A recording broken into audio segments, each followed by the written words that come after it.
আগন্তুক 8 ছেপ্টেম্বৰ দেশৰ প্ৰধানমন্ত্ৰী নৰেন্দ্ৰ মোদীয়ে নুমলীগড়ত বাঁহৰ পৰা ইথানল উৎপাদনৰ দেশৰ প্ৰথমটি প্ৰকল্পৰ শুভ উদ্বোধন কৰিব।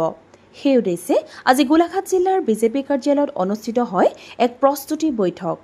সভাত প্ৰধানমন্ত্ৰী নৰেন্দ্ৰ মোদীৰ উদ্বোধনী অনুষ্ঠানৰ ৰাজহুৱা সভাত প্ৰায় 1 লাখ লোকৰ সমাগম হোৱাৰ আশা কৰে গোলাঘাট জিলাৰ অভিভাৱক মন্ত্ৰী ৰূপেশ গোৱালাই।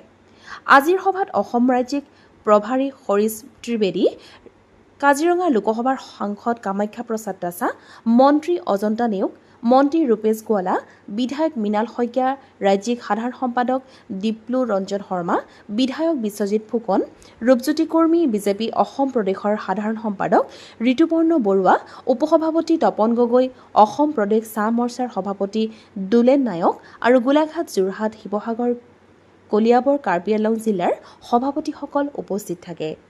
জিলাৰ অভিভাৱক মন্ত্ৰী ৰূপেশ গোৱালাৰ ভাষ্য শুনোৱা হওক। হয়, অহা 8 ছেপ্টেম্বৰ তাৰিখে দেশৰ যশস্বী প্ৰধানমন্ত্ৰী নৰেন্দ্ৰ মোদী ডাঙৰীয়াই দেশৰ প্ৰথমটো বেম্বো বেছ বায়' ৰিফাইনেৰী প্লাণ্ট যিটো নুমলীগড়ত নিৰ্মাণ হৈছে তাক তেওঁ শুভ উদ্বোধন কৰিব। 4,200 কোটি টকা ব্যয় সাপেক্ষে নিৰ্মাণ হোৱা এই প্লাণ্টটো উদ্বোধন হ'ব আৰু এইটো ছেকেণ্ড জেনেৰেশ্যন প্লাণ্ট, যিটো অসমৰ বাবে নহয় সমগ্ৰ দেশৰ বাবে এটা গৌৰৱৰ কথা। আৰু সেই সভাখনত যিহেতু আমাৰ গোলাঘাটত সেই সভাখন হ'ব, গতিকে আজি দলৰ তৰফৰ পৰা আমাৰ ৰাজ্যিক বিজেপিৰ প্ৰভাৰী শ্ৰদ্ধাৰ হৰিশ ত্ৰিবেদী ডাঙৰীয়া আমাৰ মাজত উপস্থিত হৈছেহি। তেওঁ আজি গোলাঘাট, যোৰহাট আৰু আমাৰ দাঁতিকাষৰীয়া অঞ্চলবিলাকক লৈ পেলাই এখন দলীয় সভা আজি তেওঁ সম্বোধন কৰে আৰু আমি দলৰ কাৰ্যকৰ্তাসকল এই সভাত কেনেদৰে অংশগ্ৰহণ কৰিম সেই বিষয়ে এটা প্ৰাৰম্ভিক আলোচনা আজি কৰা হৈছে আৰু সেই সভাখন যাতে সফল ৰূপায়ণ হয়, খুব সুন্দৰ হয়, তাৰ কাৰণে দলৰ তৰফৰ পৰা কেনেধৰণৰ প্ৰস্তুতি চলোৱা হ'ব সেই বিষয়ে আলোচনা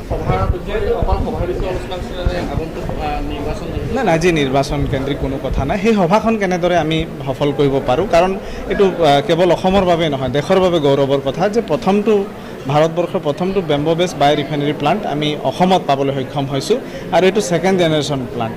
আজিৰ তাৰিখত আমি বিকল্প ইন্ধনৰ কথা চিন্তা কৰি আছোঁ। সেই বিকল্প ইন্ধনৰ কথা চিন্তা কৰি থকা সময়ত অসমে মানে ছেকেণ্ড জেনেৰেশ্যনৰ এটা বেম্বো বেছ ইথানল প্লাণ্ট কৰিবলৈ গৈ আছে।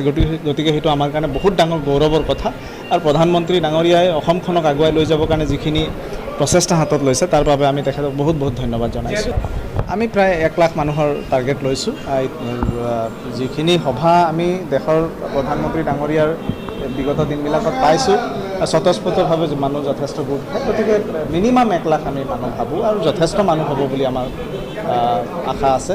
কাৰণ এই উদ্যোগটোক লৈ পেলাই গোলাঘাট অঞ্চলত যথেষ্ট মানুহৰ মাজত উৎসুকতা আছে, যথেষ্ট আশাৰে মানুহ বাট চাই আছে কোনদিনা এইটো উদ্যোগ উদ্বোধন হ'ব। নিউজ ডেস্ক ৰিপৰ্ট, দৃষ্টিকোণ।